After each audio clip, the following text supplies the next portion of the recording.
Yo, what's going on everybody? It's your boy Naruto Explain here, bringing you guys another Boruto 2 Blue Vortex news update. And today we have some breaking news because it is that time of the month once again. The spoilers for 2 Blue Vortex, they are officially coming out, and this is the story arc that is getting off to a much needed start and a much needed change of scenery because we are officially in the land of Wind, and it looks like we're going to be here a while based off of what we have out of the spoiler. And yes, I am aware of the controversy regarding Gar's 2 adopted children, in particular with their designs. We'll touch on that at the end of the video. Much ado about nothing, but we'll touch on it later. Don't worry. As always, a gentle reminder, the chapter will be out officially on the 20th on Viz Media's Shonen Jump app and Shueisha's Manga Plus app. Both of those are free to use if you want to read the chapter legally, as well as the previous 3 chapters, and you want to support the mangaka for the story itself. Today, Shueisha has released the official spoiler meant to hype up the upcoming chapter. So this is information Shueisha wants you to know.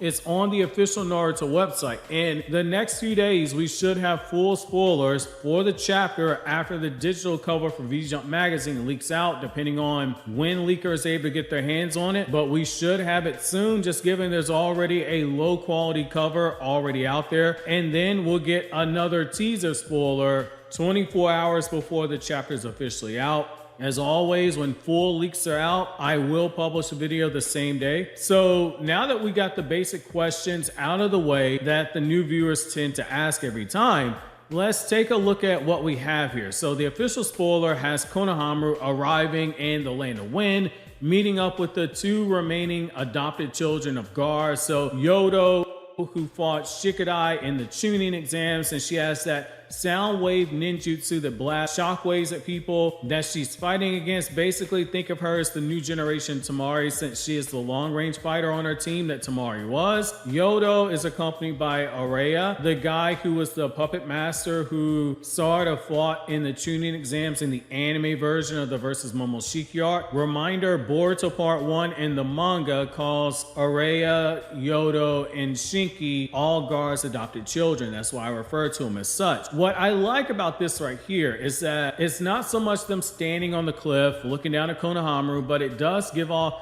some of the vibes that we're used to many years ago back in the Naruto era. Back then, when someone would visit a hidden village, they had to be accompanied into the village by someone who was sent out to meet them. Back when hidden entrances to the roads to the villages were still a thing, even though we are in a time where there have still been disturbances, but it's been mostly peaceful in this era where trade, it has exploded and people have traveled to and from the hidden villages like it's no issue, including Konohamaru, who we know has walked right through the Sand Village gates and gone directly into Gar's office, right into the heart of the Sand Village multiple times. However, this reverting back to how things used to be, where you got Yodo meeting Konohamaru out there by what appears to be the border in the land of Wind. It is a pretty big tell of how far things have eroded back to a semi-status quo following the death of Naruto, or rather what people believe wrongfully is the death of Naruto, since Boruto's been framed for it and Naruto's still alive. While the 5 nations are still working together and they are still at peace, the threat of the awakened Shinju army being led by Jura, it has raised the threat level enough that now we're back to seemingly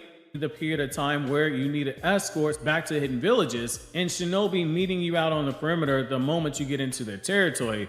It's the small things like this that really make me appreciate the tonal shift that we've seen in Konoha since Naruto was believed by many to be dead. There's open tension and acknowledgement that there is a threat out there and that the piece that they worked so hard to put together, it is under attack. Things like this are what made Boruto Naruto Next Generations episode 176 in the anime feel so good, and it's what I've always wanted to see more of in this Boruto era, and it looks like Ikimoto is bringing that to us finally in the manga, so I am pleased by this. So for those you guys don't know, the Boruto anime episode was basically Naruto gathering his personal advisors as well as Kakashi and Tsunade because of the growing threat that Kar was poisoning, and Naruto was weighing his options. He was being advised by both Shikamaru and Tsunade to lock down the gates and take a more conservative approach to governing Konoha. Everyone in the village, they would be interrogated to look for car spies. No new people will be allowed to come into the village, and any traders who were coming into Konoha had to be under bigger inspection, one that was tighter, and nobody was staying. So you came, you did your business, and then you left the same day. The same with civilians coming and leaving the village. They would have to go back to how things were with stricter guidelines.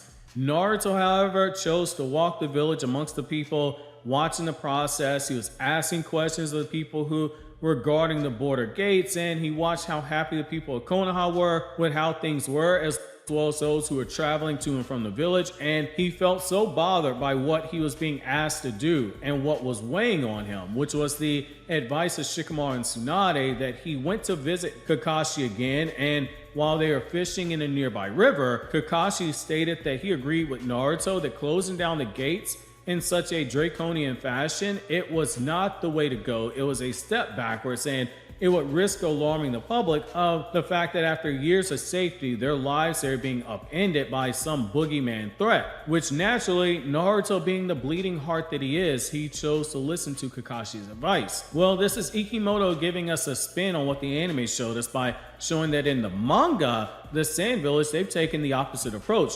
They're on guard. They're locked down now. And even though they were expecting Konohamaru, they still sent out shinobi to meet him and escort him back to the village, even though they know that he knows his way there because he's been there dozens of times on personal missions for Naruto, covered those in other videos. However, there's a darker undertone here that we do need to look at, which is that Konohamaru right now, based on these spoilers, he appears to have traveled to the Sand Village alone. While we can't say with 100% certainty that he's going to be alone, that he's gone with no help, it's not out the realm of possibility when you think about it. Just given that the database of Boruto Part 1 in the manga and the physical volumes, it reveals that Konohamaru, he's on that short list of shinobi that are allowed to leave the village on missions either alone or as a part of a two-man team, like we saw him do with Mujino in the manga and Sai in the anime. And that's what puts him on that short list with people like the retired Kakashi Hokage,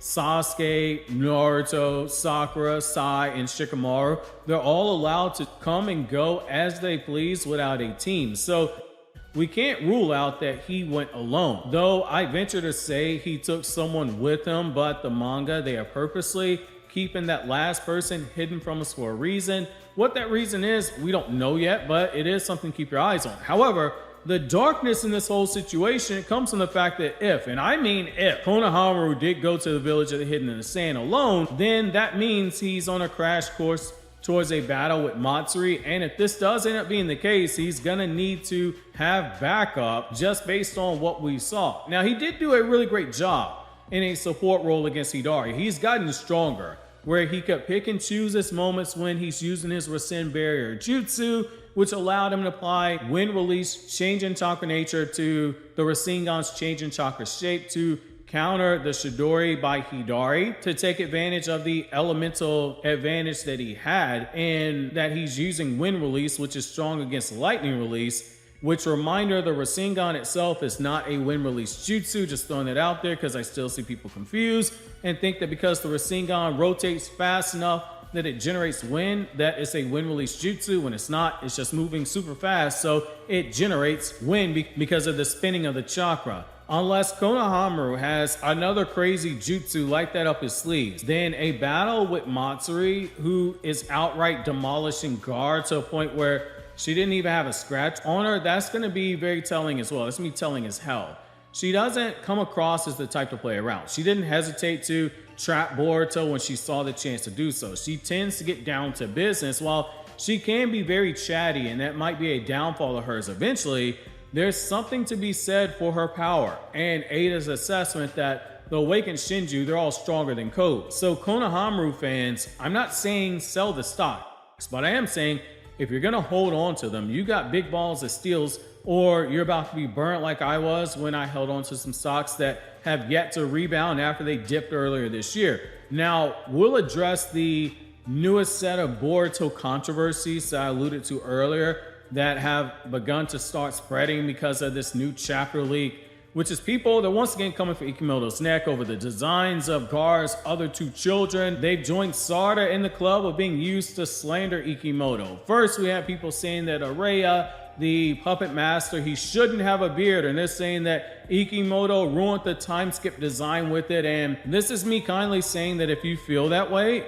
you really need to brush up on what puberty is. Depending on when boys start puberty, they can begin growing facial hair as early as 11 years old. It's small bits of facial hair, but they begin growing it at 11, and you can have a whole ass beard or mustache by 15, especially if you have the genetics that I have. I had a whole ass goatee at 15 years old. 15 and a half, I was going into the store buying cigarettes without an ID. Don't do as I did, do as I say. Do not recommend that. And it should also be worth noting, like, we're assuming that Araya is even the same age as Boruto, Sarda, and etc., because there are characters we don't have their age confirmed. So this is an assumption, and I'm just going to assume that they're all 15. Now, the other and the more controversial one is going to be Yodo, who they are pissed that she's wearing a tube top and she has low-rise pants, and most importantly, she has waist straps on her hips that go into the pants themselves. This has become Sarda's time skip design controversy all over again, where Sarda showed some shoulder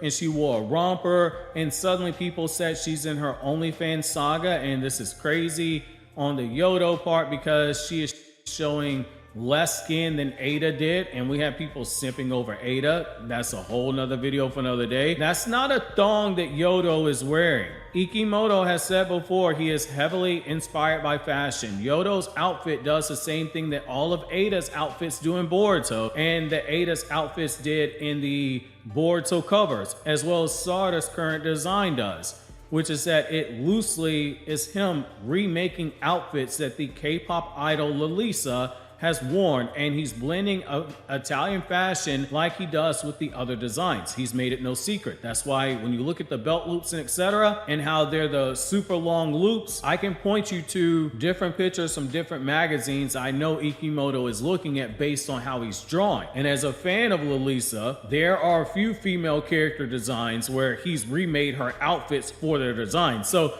the low-rise pants, they are no different than the ones that we saw Boruto wear in part 1, only Boruto had a longer shirt, but Sai in Naruto's manga, he also wore low-rise pants that also had the hips exposed as well. Just as you saw Boruto briefly in chapter 80 where his hips were being exposed, Sai, whole stomach, part of his chest, part of his hips, his whole hips exposed. He just didn't have a waist strap on his pants because that is a feminine accessory. Small fun fact that I know for a fact that a lot of people are unaware of. Naruto is not set in ancient Japan like people have been saying for years and screaming plot hole when they talk about technology.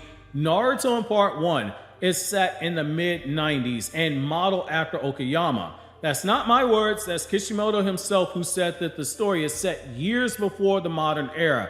Naruto's published in 1999. A few years prior would be mid-90s. And some of the fashion choices by people like Naruto, who wore a tracksuit that had 3 bright colors on it, just like the tracksuits back then in the day. When they were in style, they had those bright colors. Kishimoto did what Ikimoto did and slightly modified the clothing to change his art style. Boruto right now, it is set 24 years since the start of Naruto Part 1.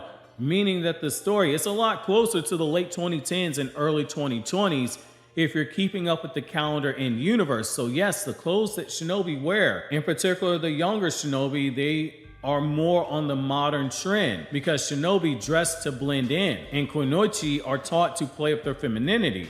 And some of the outfits that you're seeing, even for some of the men, if you open up Vogue magazine, etc., you'll see some of those. And even in Vogue magazine back in 2020 and 2021, low-rise jeans for girls and waist straps and rompers, they are all coming back into style. Which, lo and behold, Ikimoto, a guy notorious for fashion in his art, even before Boruto, he's applying it now. It's the Sarda situation all over again, which I go into extensive detail with my stance on Sarda's design here on this video on the left, and over here on the right, we got my newest video essay from Anime Explained where I discuss non-Naruto content.